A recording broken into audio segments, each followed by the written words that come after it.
महल और हवेलियां तीनों देखते हैं, अपने अलग अलग करके देखते हैं। पहले छतरियां पढ़ेंगे, महल पढ़ेंगे, हवेलियां पढ़ेंगे। पहले अपने छतरियां देखते हैं। मैं अक्सर जब भी छतरियां पढ़ाता हूं, मैं बच्चों को बताता रहता हूं कि हम वास्तव में शमशान घाट पढ़ रहे हैं, छतरियां नहीं पढ़ रहे हैं। कि राजाओं का जहां अंतिम संस्कार किया जाता था, वहां पर उनकी याद में छतरियां बना दी जाती थी।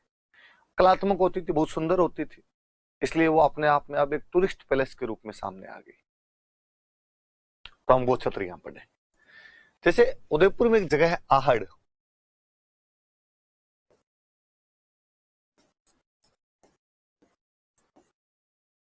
यहाँ पे मेवाड़ के राजाओं की छतरियां। मेवाड़ में जितने राजा हुए अमर सिंह फर्स्ट के बाद, उन सब की छतरियां आहड़ के अंदर बनी हुई।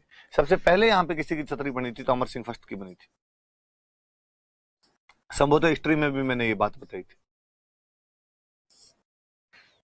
महाराणा प्रताप के जो बेटे थे अमर सिंह फर्स्ट, उनकी छतरी यहां पर बनाई गई थी। उनके बाद में जितने लोग थे उन सब की छतरियां यहां पर बनने लग गई थी। स्वाभाविक सी बात है, क्योंकि अमर सिंह फर्स्ट के टाइम में उदयपुर राजधानी लेके आए थे। 1615 में मुगल मेवाड़ संधि होती है, और मुगल मेवाड़ संधि के बाद में राजधानी इधर शिफ्ट हो गई थी उदयपुर की तरफ। तो अपने आप में छतरियां इधर ही बनेगी। उससे पहले वाली जैसे प्रताप की पांडोली के अंदर है, जैसे उदय सिंह है तो उसकी गोगुंदा में बनी हुई है, सांगा है तो सांगा की मांडलगढ़ के अंदर बनी हुई है। तो अलग अलग जगह पे थी, जहां उनका अंतिम संस्कार किया गया वहां पर बना दी गई छतरियां। लेकिन आहड़ वाली छतरियां जो है, अमर सिंह फर्स्ट के बाद में जितने राजा बने उनकी छतरियां आहड़ के अंदर बनी हुई। इस जगह को महासतियां कहते हैं। टूरिस्ट पैलेस है, लोग घूमने जाते हैं, छतरियों को देखने के लिए जाते हैं। अभी कौन सी बीच में एक मूवी आई थी, ईशान खट्टर की कोई मूवी थी क्या, धड़क धड़क जो मूवी है, उस दिल तक जाती है सड़क वाला, ऐसा कोई गीत है। तो उस गीत की शूटिंग उन छतरियों के बीच में। तो मैं चाहूंगा कि आप उस मूवी का वो गीत देखें तो उन छतरियों को और देख पाएंगे आप। तो आहड़ में मेवाड़ के राजाओं की छतरियां हैं। यहाँ पर सबसे पहले अमर सिंह प्रथम की छतरी बनाई गई थी। इस स्थान को महासतियां भी कहा जाता है। ऐसी एक जगह गेटोर, यहाँ पे जयपुर के राजाओं की छतरी है। सवाई जयसिंह के बाद वाले जितने राजा हुए उन सब की छतरियां गेटोर के अंदर बनी हुई। एक राजा की नहीं है, ईश्वरी सिंह की छतरी यहां पर नहीं है। सुसाइड किया था आपने, पढ़ता है? तो ईश्वरी सिंह की छतरी यहां पर नहीं है। तो साहब ईश्वरी सिंह की छतरी कहां पर है बाद में, जब उनकी गेटोर के अंदर नहीं है तो उनकी कहां पर है? तो ईश्वरी सिंह वाली जो छतरी है वो जेनिवास गार्डन में, वो जेनिवास बाग के अंदर बनी हुई। इसरलाट के पास में उधर जेनिवास बाग है, तो उसके अंदर वो छतरी बनी हुई है। गेटोर में जयपुर के राजाओं की छतरियां हैं। सवाई जयसिंह के बाद वाले राजाओं की छतरियां बनी हुई है वहां पे, वहां से लेके सवाई जयसिंह से लेके, पर उनमें ईश्वरी सिंह की छतरी नहीं है। उनकी छतरी जयनिवास बाग के अंदर बनी हुई है। आहड़ में मेवाड़ के राजाओं की छतरियां हैं। इस जगह को महासतियां कहा जाता है। अमर सिंह प्रथम की छतरी यहां पर सबसे पहले बनाई गई थी।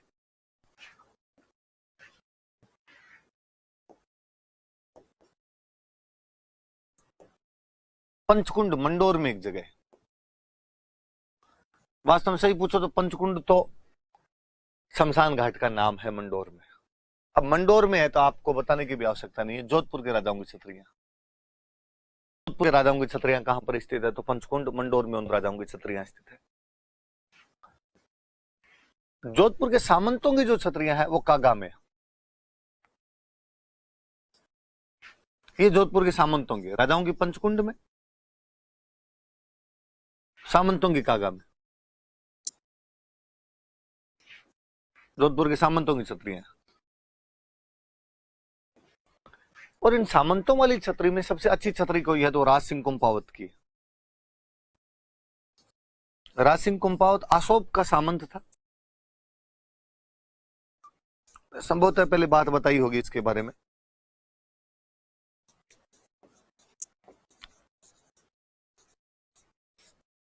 वरना आप बता दूं मैं कि जसवंत सिंह प्रथम का संरक्षक था राज सिंह कुंपावत आशोप का। कहा जाता है कि जसवंत सिंह फर्स्ट बीमार हो गया एक बार बहुत ज्यादा। नीम, हकीम, डॉक्टर जितने बुलाने थे सब बुला लिए, बीमारी ठीक नहीं हो रही। तो क्या किया जाए अब?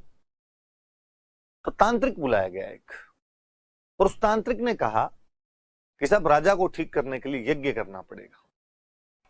ठीक है साहब, यज्ञ कर ले। यज्ञ में राजा को ठीक करने के लिए नर बलि देनी पड़ेगी, मनुष्य की बलि देनी पड़ेगी। मनुष्य की बलि दे देंगे। ऐसे नहीं कि मनुष्य अपनी बलि के लिए खुद तैयार हो, यूं नहीं कि राजा किसी को पकड़ के ले आएगा साहब इसकी बलि दे दो। खुद तैयार होना चाहिए, नर बलि उसी की चलेगी। कहा ठीक है, खुद तैयार हो जाएगा।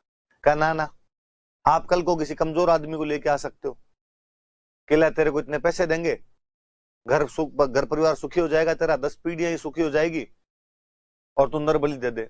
नहीं, कोई ऐसा कमजोर आदमी भी पकड़ के नहीं लाओगे। राजा के बराबर शक्तिशाली कोई आदमी हो, वो यदि अपनी मर्जी से सर कटवाने के लिए तैयार हो तो नरबली मानी जाए, वरना नरबली नहीं मानी जाए। कहा भाई अब कौन दे? राज सिंह कुंपावत जो राजा का संरक्षक था, उसने साहब मेरा गर्दन काटी जाए, राजा की रक्षा करने की जिम्मेदारी मेरे पर है, मैं अपनी नरबली देने के लिए तैयार हूं। तो राज सिंह कुंपावत वह आदमी है जिसने जसवंत सिंह फर्स्ट के लिए अपनी बलि दिलवा दी थी, और कहा जाता है कि जसवंत सिंह फर्स्ट उसके बाद ठीक भी हो गया था। तब यदि राज सिंह कुंपावत की छतरी अच्छी नहीं बनेगी तो किसकी छतरी अच्छी बनेगी? ये जो छतरी है राज सिंह कुंपावत वाली छतरी, 18 खंभों की छतरी है, 18 पिलर्स इन इट।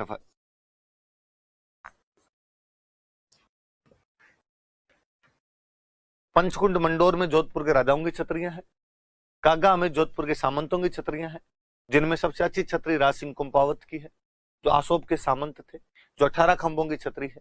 और ये जसवंत सिंह फर्स्ट जो थे उसके प्रधानमंत्री हुआ करते थे, उसके संरक्षक हुआ करते थे, गार्जियन बनाए गए थे उसके। फिर जोधपुर में एक बहुत प्यारी छतरी है जसवंत थड़ा, जो जोधपुर के महाराजा जसवंत सिंह सेकंड की छतरी है। जसवंत सिंह सेकंड जिनकी कुछ बातें मैंने जब स्वामी दयानंद सरस्वती पढ़ाए थे तब मैंने आपको कुछ बातें बताई थी। तो जसवंत थड़ा जसवंत सिंह सेकंड की छतरी है। इस छतरी का निर्माण इनके बेटे हुए थे सरदार सिंह, उन्होंने बनवाए थे, करवाया था।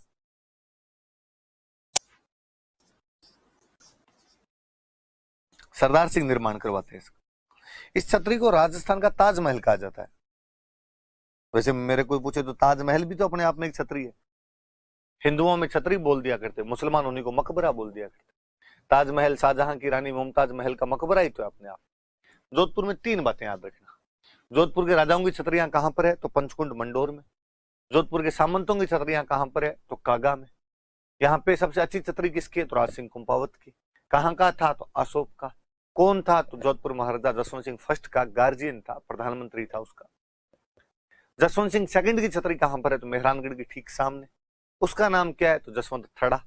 किसने बनवाई? तो उनके बेटे सरदार सिंह ने। क्या कहा जाता है? तो राजस्थान का ताजमहल कहा जाता है। याद रखना ये इतनी बातें। बीकानेर में एक जगह पड़ती है देवी कुंड। कभी आप जयपुर से बीकानेर जाएंगे तो जब बीकानेर में घुसने वाले होते हैं तब एक पास में गांव आता है सागर नाम का गांव। वहां पे जोधपुर के राजाओं बीकानेर के राजाओं का शमशान घाट था, जिसको देवी कुंड के नाम से जाना जाता है। तो यहाँ पे बीकानेर के राजाओं की छतरियां। सबसे अच्छी छतरी यहां पर बनी हुई है तो वो बीकानेर वाले राजा कल्याणमल की। कल्याणमल वाली छतरी यहां पर अच्छी है।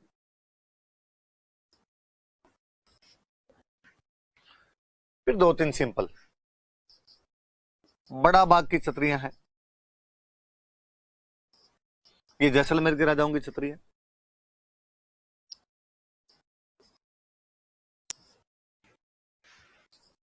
शारबाग की छतरियां हैं। तो एक कोटा के राजाओं की छतरियां।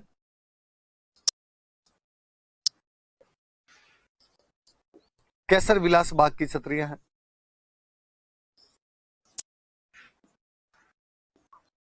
ये बूंदी के राजाओं की छतरियां।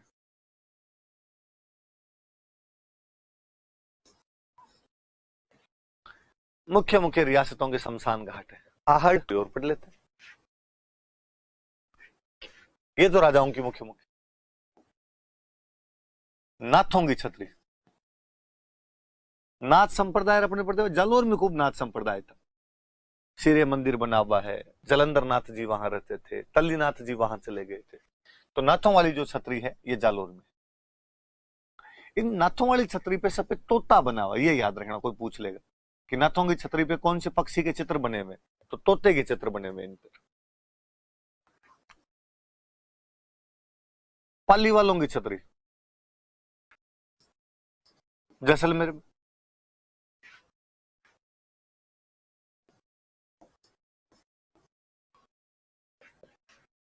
बंजारों की छतरी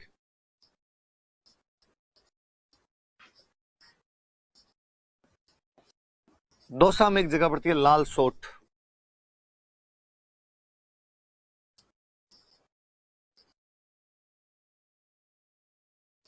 ये तीन याद रखना। नाथों की छतरी जालोर में है, तोता बना हुआ है उनपे। पाली वालों की छतरी जैसलमेर में है। बंजारों की छतरी लाल सोट के अंदर है, लाल सोट दौसा के अंदर पड़ती है। तीन सीधे सीधे नाम याद रखना। एक अलवर में बहुत प्यारी छतरी है, मिस्र जी की छतरी,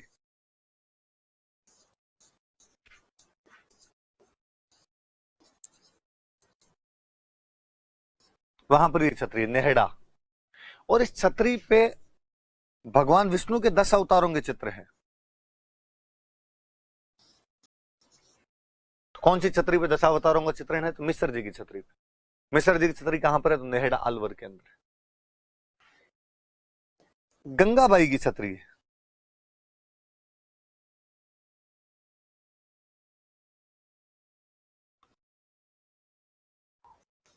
भीलवाड़ा में जगह पड़ती है गंगापुर। ये गंगाबाई महाजी सिंधिया की पत्नी थी।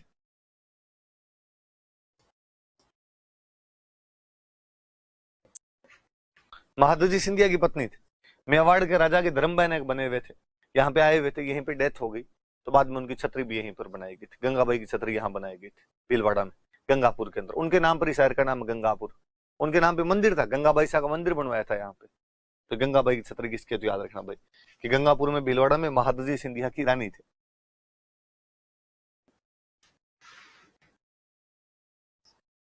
जोगीदास की छतरी झुंझुनू में एक जगह पड़ती है उदयपुर वाटी।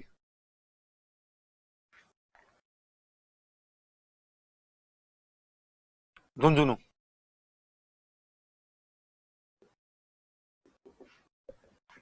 इसके भी भित्ति चित्र बहुत अच्छा है। वैसे शेखावटी अपने भित्ति चित्रों के लिए जानी जाए, जो म्यूरल पेंटिंग्स है, भित्ति चित्र वो बहुत प्यारे हैं। और ये भित्ति चित्र को देवा नाम के चित्रकार ने बनाया।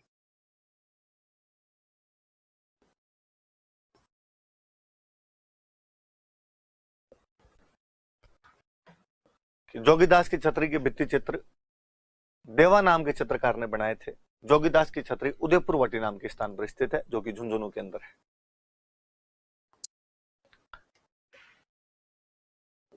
भीलवाड़ा की बात है तो भीलवाड़ा में एक 32 खंभों की छतरी है।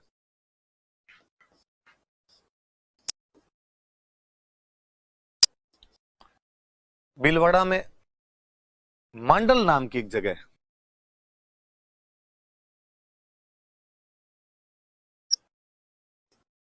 ये वास्तव में मुगल सेनापति की छतरी है। उस मुगल सेनापति का नाम है जगन्नाथ कछवाहा।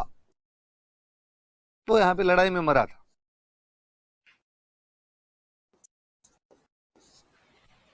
आपको याद आएगा कि सर जगन्नाथ कछवाहा तो वही है जो 1585 में प्रताप पर अकबर की तरफ से अंतिम मुगल आक्रमण करता है। जी हाँ, ये वही जगन्नाथ कछवाहा है जो मान सिंह के साथ हल्दी घाटी के युद्ध में भी आया था, जो 1585 में प्रताप पर आक्रमण करता है। ये अकबर की तरफ से प्रताप पर अंतिम आक्रमण था। ये 1608 के आसपास में अमर सिंह के टाइम में पुनः अटैक कर देता है, और उस अटैक के टाइम में अमर सिंह पूरी मुगल सेना को ही मार देता है। उस युद्ध के अंदर जितने सेनापति थे वो सारे मार दिए गए थे। तो मुगलों ने बाद में अपने सेनापतियों की छतरी यहां पर बनवाई थी।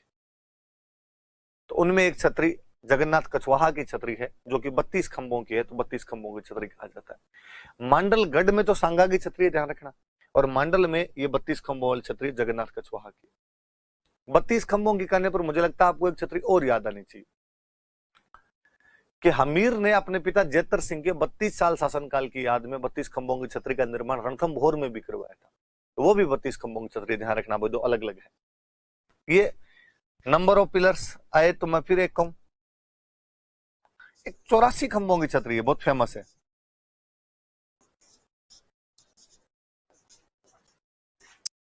बूंदी के पास में एक गांव पड़ता है देवपुरा। वहां पर है।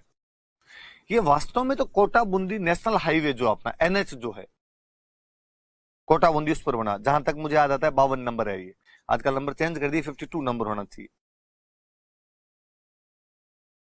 कोटा बूंदी राजमार्ग जो है उस पर बनी हुई है। बूंदी में एक राजा हुए थे अनिरुद्ध, अनिरुद्ध महल बताया था मैंने, उनकी नाथावत रानी ने मैंने बताया था, रानी जी की बावड़ी बनाई थी। उन अनिरुद्ध की दहाई मां थे जैसी बाई।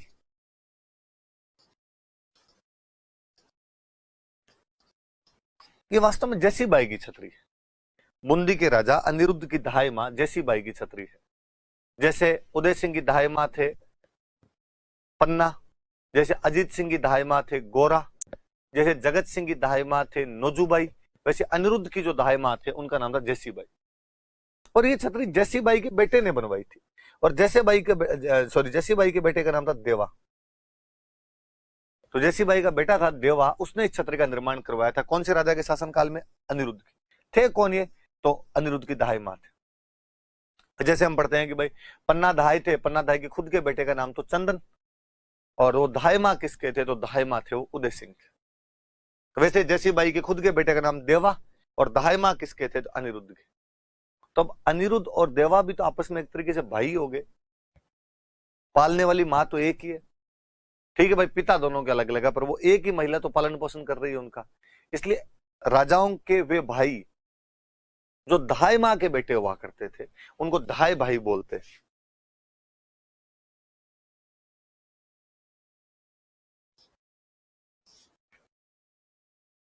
कि दहाई भाई है, तो अनिरुद्ध और देवा आपस में, अनिरुद्ध का देवा क्या लगता है? तो दहाई भाई लगता है। तो कई बार आप बुक में देख लेते हैं कि इस छतरी का निर्माण दहाई भाई ने करवाया था। तो वास्तव में वो जो दहाई भाई है उनका नाम देवा है, वो अपनी मम्मी जैसी बाई की याद में इस छतरी का निर्माण करवा रहे हैं। जैसी बाई कौन है? तो जैसी बाई बूंदी के राजा अनिरुद्ध हैं, उनकी दहाई मां है।